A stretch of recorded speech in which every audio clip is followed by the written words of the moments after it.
Bonjour et bienvenue. Aujourd'hui dans Affinity Designer, nous allons parler de l'outil Pathfinder, ou l'équivalent de l'outil Pathfinder, en tout cas de Illustrator. Alors il y a même plusieurs outils en réalité à l'intérieur de ça, qui vont nous permettre en fait de manipuler plusieurs formes vectorielles de manière à les fusionner, à les soustraire, à les diviser, et autres. Alors, quel est l'intérêt d'un tel outil ? Tout simplement nous permettre des fois de nous simplifier un petit peu la tâche au moment de la création graphique. Alors on a vu aussi l'utilisation de la plume sur la vidéo précédente, et la plume, ça peut être des fois un petit peu compliqué à manipuler. On peut des fois avoir au final un tracé qui s'éloigne un peu, si on fait du retraçage par exemple, de la forme d'origine qu'on retraçait. Très souvent, les logotypes sont conçus avec des formes à base en tout cas de formes géométriques, et à ce moment-là il peut être plus simple d'utiliser des formes primitives et donc ces fameux outils du Pathfinder pour obtenir la forme finale souhaitée. Donc je vous prendrai un exemple avec le retraçage du logotype de l'entreprise Pepsi Cola, et vous verrez que effectivement si on le retraçait intégralement à la plume ça serait assez galère, alors que en utilisant des formes primitives et notamment l'ellipse avec le Pathfinder, on peut faire ça beaucoup plus rapidement et beaucoup plus proprement. Alors, pour vous illustrer ça, je vais mettre en place plusieurs formes. Donc par exemple, un rectangle vert. Je vais ensuite prendre l'outil ellipse et je vais mettre cette ellipse d'une autre couleur avec un trait par exemple. Hop. Je vais commencer par 2 formes, après on fera avec 3 formes et vous verrez ce que ça change. Alors l'idée, pour tester ça, il faut déjà sélectionner les formes que vous souhaitez manipuler les unes par rapport aux autres. Donc là je prends les 2 formes créées. Le Pathfinder vous l'avez ici. En fait ce sont ces 5 outils visibles à ce niveau-là. Alors vous les retrouvez aussi dans le clic droit, puis géométrie, vous les avez là, et je pense que vous les trouvez aussi dans calque et géométrie à ce niveau-là. Donc voilà, en tout cas là on va passer par les boutons qui se trouvent ici en partie supérieure. Alors quand vous avez ces 2 formes sélectionnées, premier outil du Pathfinder c'est l'addition, le fameux plus que vous voyez ici. Ça permet tout simplement de fusionner ces 2 formes. Donc forcément, quand vous allez cliquer dessus, vous n'aurez plus qu'une forme constituée des 2. Et forcément, on n'aura pas les 2 mises en forme entre guillemets différentes pour les objets, puisqu'on n'a plus qu'un seul objet. Donc là, il conserve la mise en forme de l'élément du dessous, c'est-à-dire le fond vert. Donc si j'avais mis ça au premier plan, je prends le calque, je le refais passer au-dessus, que j'avais repris les 2 objets et que je les avais fusionnés, à ce moment-là, la mise en forme conservée aurait été celle de l'objet le plus au fond, donc ça aurait donné ça. Donc je vais remettre lui devant, voilà. Donc en tout cas, vous voyez qu'on n'a plus qu'une forme, et non plus de forme comme avant. Alors d'ailleurs, cette forme-là, vous pouvez toujours, grâce à l'outil nœud, la modifier après coup, en déplaçant les points, en modifiant les tangentes, etc., etc. Autre outil du Pathfinder, l'outil inverse de l'addition, c'est la soustraction, qui va retirer l'objet du dessus de l'objet de l'arrière-plan. Donc ça veut dire que ça va retirer cette partie-là au rectangle. Ce qui va nous donner ceci. Vous avez ensuite, troisième outil, l'intersection, donc qui, comme son nom l'indique, va conserver l'intersection entre les 2 formes uniquement. Donc ça va nous donner cette forme-là. Encore une fois, la mise en forme conservée est celle de l'objet d'arrière-plan. L'autre, c'est l'intersection inverse ou exclusion, ce qu'ils appellent le XOR. Donc là, effectivement, il conserve tout, sauf la zone qui est en intersection entre les 2. Et vous avez enfin la division qui va tout simplement créer une découpe au niveau de l'intersection, ce qui fait qu'on aura au final 3 formes. Cette forme-là, ici, hop, puis la forme de l'intersection, et enfin l'espèce de Pac-Man qui restera de l'ellipse ici. Donc regardez, je clique dessus, hop, on a maintenant 3 objets différents. Donc ce qu'on a fait là avec 2 formes, ça marche aussi avec 3 formes. Si je mets lui par exemple, hop, à ce niveau-là, hein, que je prends les 3. Alors pareil, l'addition, donc j'aurai plus qu'une forme correspondant à l'ensemble. Voilà. La soustraction, ça va retirer les 2 formes du dessus de la forme de l'arrière-plan. En fait, toutes les formes au-dessus, hein, ici il y en avait 4, ça serait les 4 formes du dessus, qui vont se retirer de la forme d'arrière-plan. Hein. Donc voilà ce que ça peut donner. L'intersection, c'est pareil, c'est l'intersection qui est commune aux 3 formes. Donc normalement, ça va me donner, hop, cette zone-là, uniquement. Hop, pardon.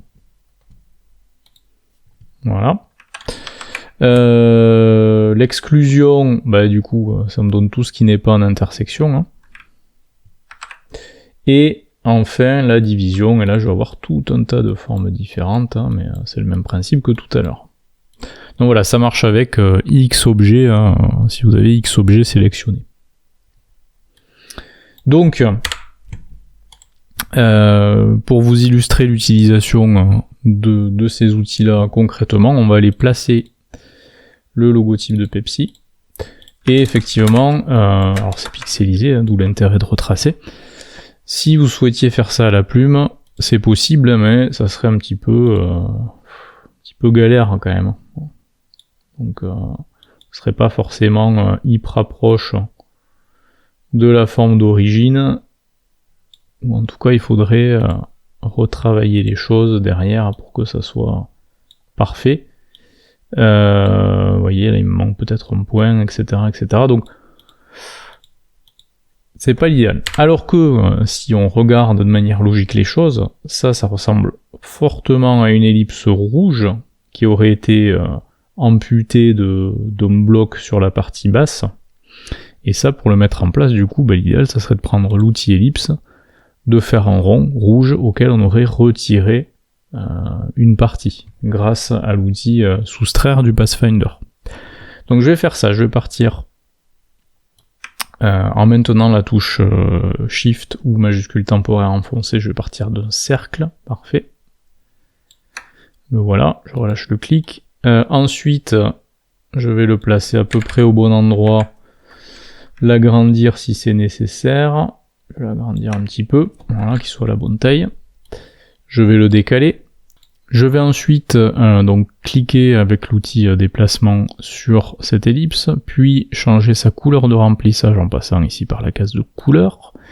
Plutôt que d'estimer la couleur à vue de nez, on va maintenir le clic ici sur la pipette, et en maintenant le clic, on va glisser la pipette vers la couleur à utiliser comme couleur de remplissage, c'est-à-dire ce rouge-là. Et dès qu'on relâche le clic, hop, c'est cette couleur-là qui apparaît ici. Il suffit de cliquer dessus pour appliquer la couleur en remplissage. Donc là, vous voyez, on a une première ellipse qui est normalement à la bonne taille. Hop, on va l'agrandir un chouïa, voilà. Mais à laquelle il va falloir retirer cette partie basse, ici. Ou alors, au contraire, faire un cercle beaucoup plus grand ici, et conserver l'intersection entre ce grand cercle ici et le petit cercle qui sera ici. Et c'est peut-être même plus judicieux pour avoir une bonne courbe là. Donc je vais reprendre l'outil à ce moment-là ellipse, je vais refaire un cercle. Alors je vais retirer son remplissage, je vais juste mettre un trait d'une couleur différente pour que ça soit hop, un petit peu plus visible. Alors, est-ce que la courbe là est bonne? Non. Donc là, il faut que je réduise à ce moment-là hop, l'ellipse, encore, on se rapproche, donc là je vais augmenter un petit peu, voilà, et à partir du moment où c'est ok, donc là ça semble ok, hein. Voilà, je vais venir replacer cette ellipse là par dessus.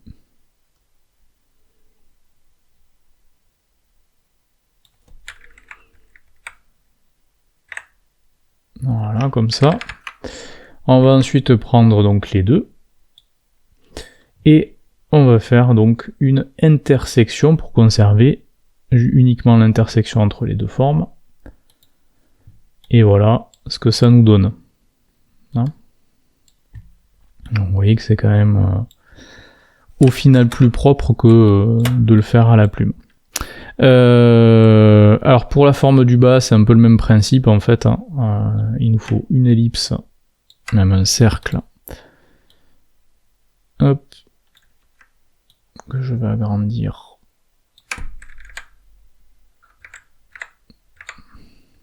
Voilà. Et là, pour le coup, il faut que avec la plume, alors je peux pas le faire avec autre chose qu'avec la plume, je fasse une courbe qui ressemble à peu près à ça.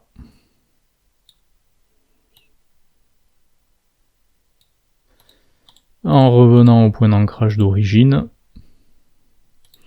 Éventuellement l'outil nœud pour reprendre la position et la valeur des courbes.